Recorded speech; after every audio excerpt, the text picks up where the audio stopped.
naye mbalamusiza kyekibaddewo wano muba mumpulira bulungi mbalamusiza bannange mwenna abali wano okusooka nebaza mukama katonda okuba nti atutuusizza ku lunaku lwa leero atukuumye nga tuli balamu olugendo lwonna lwe tuyita engendo zonna ze tuyiseemu nga tujja ne gyatuyisizza nga tuvudde mwebaza mukama kuba yatusinga okutegeera ekiddako n'ekibaddewo ate n'ekijja mu maaso. Nja kusooka okwebaza famire yange teriwo wano naye nja gyebaza yebale kunkuuma kubanga ndi bwe nti nenzirako okwebaza tiimu yange abamu weebali abalala tebaliiwo ng'ekulemberwa Chikatro ne New Eagles abataliiwo abamu naye ngera kinakigenderedde obutabeerawo kubanga emirimu gye badde bakola emirala badde so ate bagattako ne gino. Neneebaza bannamawulire mwenna abali wano era benze ntambula nabo mu jjane yange ya music okuva eri nga nyimba obuyimba bwange obwo bwe mwayogerangako nze laveyo okuvuganya njitya naye abasajja ne mwogererako ebigambo bingi nnyo naye nze byankoleranga kubanga byalinga birina abakyala babyagalanga nnyo buli kye mwayogeranga nze kyalinga kimpa amaanyi olw'ensonga nti yembeera gye tutambuliramu.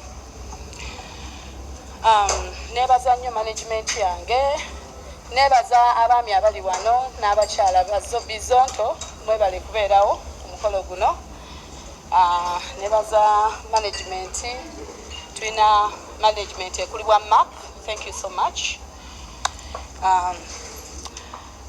Nebaza omwami bayita Mr. Kaddu Yusuf tajja kubeerawo wano naye maaso eyo agenda kubeerawo nga sinagenda wala nnyo. Omwami ono yarecommendingibwa omwami Lutaaya omwami Kaddu Yusuf namurecommendinga okubanga mu jjana eno gye ŋŋenda agenda kumpushinga era twatuuka we tutuuse paka kugenda mu Afrima naki so eyo jjana mba ndaba nti we tutuuse si wabi tutambula. Neneebaza aba video abakutte video eno African Woman Norton ne George mbebaza okuba nti nabo basobodde okukola omulimu omunene era nkiwa nti ekigenda ovaamu kigenda kuba kisaana. Okusooka ngera manager wabagambye nti nasooka band music era ne mutuusa we mutuusizza twamusitula tumutuusa we tumutuusizza era n'abaana ne bajja nabo ne tubatuusa we tubatuusizza. Band music ono simwevuma kubanga namukolamu ebintu bingi namanyikibwa naye waliwo time we yatuuka nga band music aseebengeredde goge mazima ng'oleeta ennyimba n'oluleeta ennyimba nga 6 nga tozitaddemu ssente nga tezirina tezitambula. Kati nze nga Irene nalina okweyubula neneeyubula neŋŋamba no way nina talent gye nali nina way back in school. I was a dancer, nali traditional singer, nali solist nga nnyimba ezo nga era bwe muziraba zikujagana ki era nga nfuna ebirabo bingi mu ssomero olw'ekyo omuzizzaako ne scholarships. Nakati sikyanoonya akayimba ako nakagezesa tekantwala nnyo wala naye kalina impact gye kakola neŋŋamba no si kyekino katulina okunoonyayo ate ekirala ekisingako awo nendeeta oluyimba lwe bayita okuzaala kujagaana.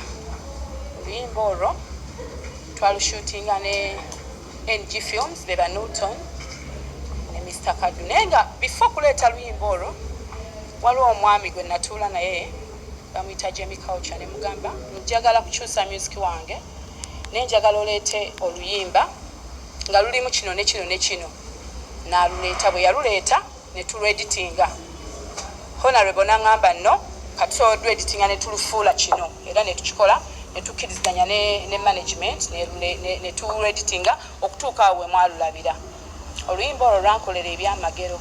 Saagala balimba ebbanga lye nali maze mu industry ya music ebbanga lyonna oluyimba olwo lwe nafunirako ssente ate lwa myezi 8 nti kuzaala kujagana nali nkola era akasente kaali kajja naye kuzaala kujagana yandaga nti omuyimbi asobola okubeera financially stable, asobola okweyongerayo, asobola okukola buli kimu ng'asobodde okukola ebintu ebinene mu music.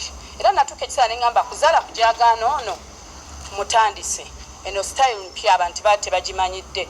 Abantu abayimbi bangi tufuna obuzibu okuva mu style gye tubaddemu okugenda mu ndala. Oyinza okuba obadde oyimba bandi noyagala okugenda mu raga ne bakusekerera, noyagala okuyimba kadongo kamu ne bigaana, noyagala ate nga ekitukozesa abayimbi abasinga ekibakozesa ebyo agenda olaba ng'eno music bamumanyidde nnyo, akuze n'abantu be. So kati nze okutranslatinga gundi eyo gundi yange career yange nagenda okulaba nga nina okusooka n'enkyusa nendaba nti nsobola okuba nga nina olugendo lwentunuulidde ng'ate lujja kunnyamba okuntuusa we luntuusizza. So nengezaako okukyusa music wange era nikuzaala kujagaana nankolera ebyamagero. Okuva olwo neŋŋamba no way I will never change a winning team. Bwe mbanga kuzaala kujagaana ankoledde ebyamagero nfunye nomination, international nomination, nfunye financially alese kasente. Kitegeeza eno style neziringa bwe mbagambye nti nzeebaza kuba zina we zantuusa naye nga nali sikola ssente nga nsanyusa abawagizi nga sikola ssente. So kati bwe nayimba kuzaala kujagaana ne mmanya nti kati kitegeeza omuntu asobola okulaba kasente ka music. Sigambye nti gwe gy'oli owa bandi vaayo tovaayo, waliwo bandi ajja bandi mungi ajja mu style abantu aba generation ya kakati ne bamwagala. Kitegeeza ffe bandi nyinza okubanza ebbandi gwe nali nyimba generation nga nkuze nayo nga takyajja mu generation eriwo, ate n'ekirala nga nina ekirala nga nsobola okutransforminga okudda ku kintu ekirala ate good enough abawagizi bange ne bakyagala nnyo n'okusinga kye nali nyimba. So bwe nafuna nomination ya Afrima nasooka funa of course nominations nali nzifuna, wadziza wano nali nzifunye nga nzifuna naye nga nze buli omuyimbi abeerako ne dream ye, buli omu abeerako ne goal ye. Nze kati dream yange yali yakufuna award ya international award nga buli kimu nkikoze era ekyaliwo paka saawa eno saagala balimba nti nafuna Afrima neera dream yange ekyatambula ekyandi mu mutwe nti nga bwe najja nenfuna Afrima era ngenda kufuna Grammy ate ne BET njagirumba. Ekyo nkyogera nga Mukama yankulembedde olw'ensonga nagenda okufuna Afrima saamala kugamba nakyogera ne ŋŋamba ndikikola ku mutima gwange gwaŋŋamba I'll do it. Oba banga kyoba ki I'll make it. Era Mukama nannyamba Africa yonna nembeera nga nze mukyala awangudde mu culture music.